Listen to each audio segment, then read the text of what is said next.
in Arabic, which is broken Arabic. I think you got it from Google or somewhere. Do we have any Muhammadan?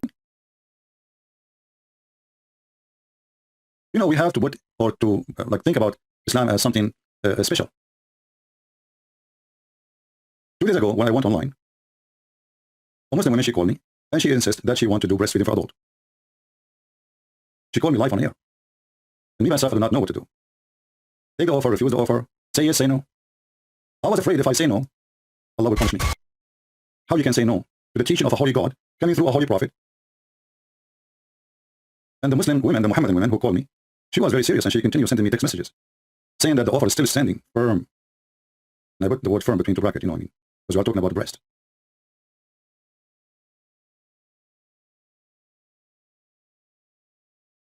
And some people still until now question if Muhammad is a prophet. If Muhammad is not a prophet, how in the world come with such a teaching, beautiful teaching, that a Muslim woman, she shall have her breast given to strange men, so strange men can sit with her? Isn't it amazing, astonishing? Who can come with such a teaching beside Allah? Nobody.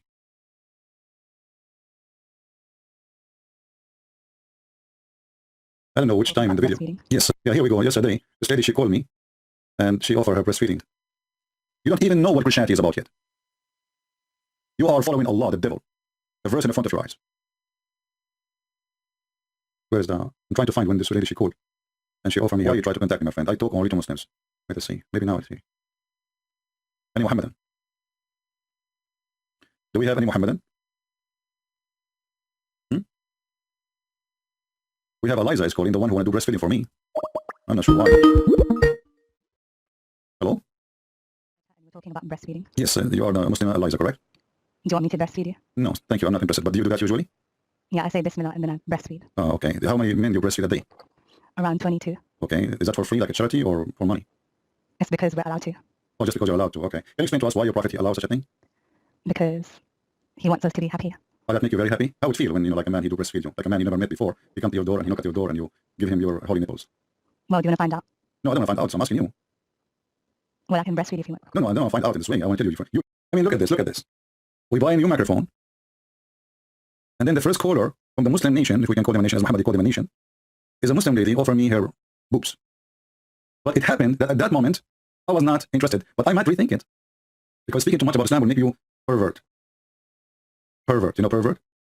Actually, I find it very funny that even the Quran claimed that the one who made Satan pervert is Allah. Can you believe it? And if somebody makes somebody pervert, that means he is a pervert too. Don't we agree? If somebody made you, if you accompany somebody and he's a pervert, you will end to be a pervert. So the Quran confirmed that Shaitan, he accompanied Allah. And due to the accompany of Allah, as we see in chapter 7, verse number 16 says, Shaitan, he said, now for thee, perverting me. Do you see it? Do you see it? Who is the one who makes Shaitan pervert? Allah. And then you ask yourself, why Allah will make Shaitan pervert? The one who is saying to me, debate this guy and this guy, bring your child. I'm not responsible for what is going to go missing. So if you are a person interested to see me debating a Muhammadan, well, go and call him right now and ask him to call me. He's welcome. A disclaimer. After he called me, he will look like a pervert. Because whoever defend a pervert, he can to be a pervert too. Any Muhammadan? You know the Muhammadan, they get upset. I'm showing you your screen. This is your translation. This is your Quran. Why do you get upset?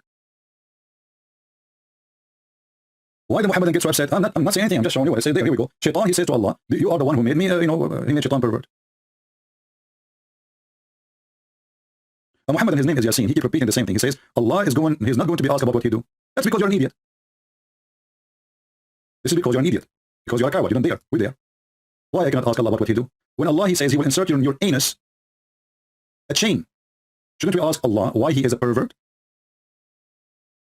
And this chain, each ring of it is a chain, is equal to all the iron in the world. Is it a pervert? Torture? What do you think if somebody starts inserting things in your anus? Isn't this a pervert behavior? You could not find any torture except inserting chains in your anus? Is that really what God do? Chapter 69, and the funny is, look, this is a miracle, by the way. It's chapter 69. Once I was debating a Muslim, and people in the chat, they start, oh, 69, 69. I don't know. I said, what is that 69? What do you mean? Did I miss something? And they explain in the chat what 69 present. You got Allah doing 69?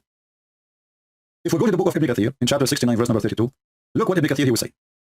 And guess what? It's a miracle. I did not even open Ibn Kathir since 2 days ago, and we have it on 69 chapter. Miracle. But what the heck? And then we go to verse number 32. What Allah will do. Why this thing is not working? It is try again. Here we go. So according to Muhammad, obviously he had a pervert God. He says, Allah, he says, then fasten him on a chain whereof the length of 70 cubit. What does that mean? Not sure. Ka'b al-Ahbar said, every ring of it will be equal to the entire amount of the iron in this world. Al-Wafi reported from Ibn Abbas, from Ibn Jurayj, both they said each cubit will be a forearm length of an angel. This is how big it is, brother. Ibn Jurayj reported that Ibn Abbas said, فَأَسْلِكُوهُ, then fasten him. It will be entered into his buttocks and put out of his mouth. Take a note here, in the case of Muhammad, what happened is the opposite. The poison entered his mouth and exit his buttocks. That is for the sake of the wisdom of Allah. Which means vice versa. So it will be entered into his buttocks. Allah will push it there, in your buttocks, and he will take the chain out of your mouth. Then we arrange on chain, just like lotus, who are going to arrange to be in a state of being roasted or roasted. It will run into his behind until it is brought of his nostrils. Excuse my English. When the guy try to stand up, he will not be able because the pain in his anus is so strong. And look, Muhammad here is speaking from expertise, obviously. Something happened to him to the point he knew exactly what happened if you have a pain in your anus. Otherwise, how Muhammad knew that if you have a chain in your anus, you will not be able to stand up? Isn't this a pervert God? Isn't this a pervert penalty? And now what you will say, it doesn't say that, CP. This is your Ibn Kathir, and this is your translation, and this is your Muslim website. And look at the fiction. Every ring of this chain have equal iron to all the iron in this earth. In the world, actually. The world is even bigger than the earth. So imagine here. You have 1 inch maximum anus. And then Allah will insert a chain in the anus, and every ring have more iron than all the iron in the world.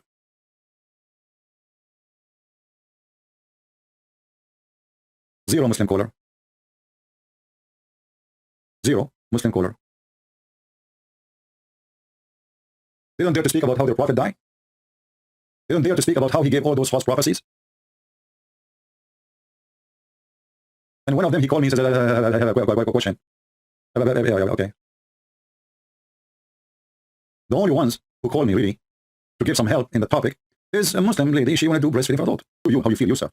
It feels very good. You feel very good. And what is the purpose of this breastfeeding for adult? Well, it lets you sit around with me. Guys, when the Prophet, he ordered Muslim women, and this is additional proof that he is a pervert, he ordered the Muslim women to give their boobs to strangers. The Muslim lady, she explained it saying, well, to allow men to sit with me. Look, brother, it's a very conservative religion. You cannot sit with a true Muslim believer unless she give you her boobs, and you have to suckle it for 10 different times in 10 different days until you are satisfied. Even if you have a beard, it doesn't matter.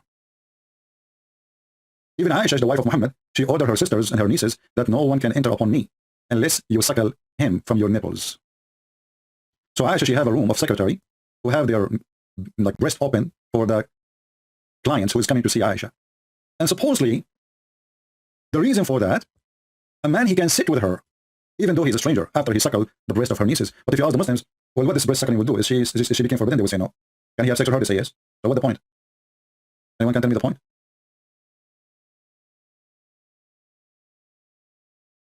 Any Muhammadan?